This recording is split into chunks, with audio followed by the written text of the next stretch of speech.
Merci, Monsieur le ministre. La parole est à Madame Valérie Opelt.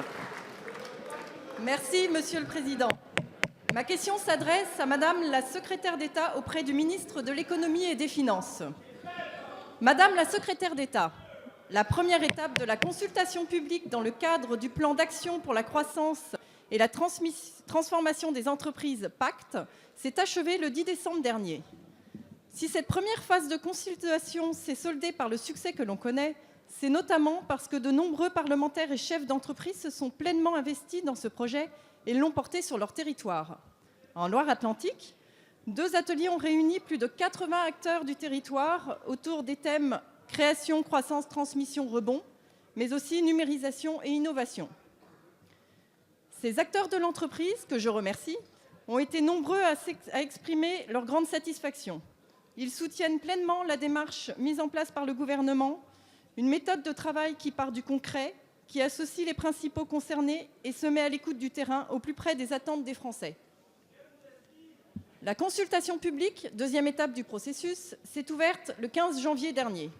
Or, j'entends les inquiétudes du monde de l'entreprise et des Français de manière générale qui s'interrogent sur la manière dont les résultats de cette démarche seront associés aux propositions retenues et présentées le 21 décembre dernier à Bercy.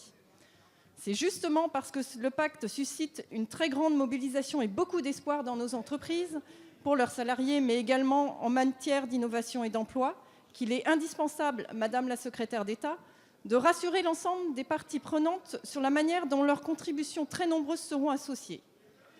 Comment comptez-vous intégrer les propositions? Comment comptez-vous associer les femmes et les hommes qui auront fait des propositions concrètes apportant une véritable plus-value au travail engagé depuis la fin de l'année dernière? Je vous en remercie. Merci, Madame la députée. La parole est à Madame Delphine Gény-Stéphane, secrétaire d'État auprès du ministre de l'Économie et des Finances. Merci, Monsieur le Président, Mesdames et Messieurs les députés. Madame la députée Valérie Opelt, je vous remercie de votre question. Vous avez rappelé la méthode extrêmement innovante de co-construction qui a été lancée par Bruno Le Maire et par Benjamin Griveaux à l'automne dernier en vue de préparer cette initiative Pacte pour les entreprises.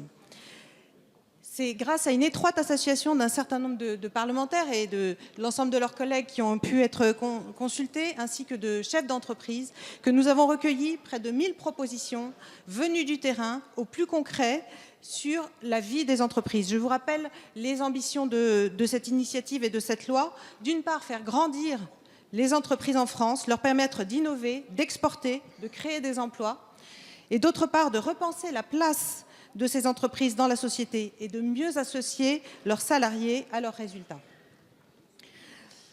Donc sur ces 1000 propositions, nous avons choisi 31 points à mettre en consultation publique. Ça n'est pas limitatif, nous avons choisi des éléments assez emblématiques qui nous semblaient susceptibles de susciter l'intérêt de nos concitoyens. Et cet intérêt, il existe, puisque nous avons déjà plusieurs milliers de contributions sur le site internet pacteentreprise.gouv.fr que je vous invite à consulter et sur lesquels je vous invite à contribuer jusqu'au 5 février.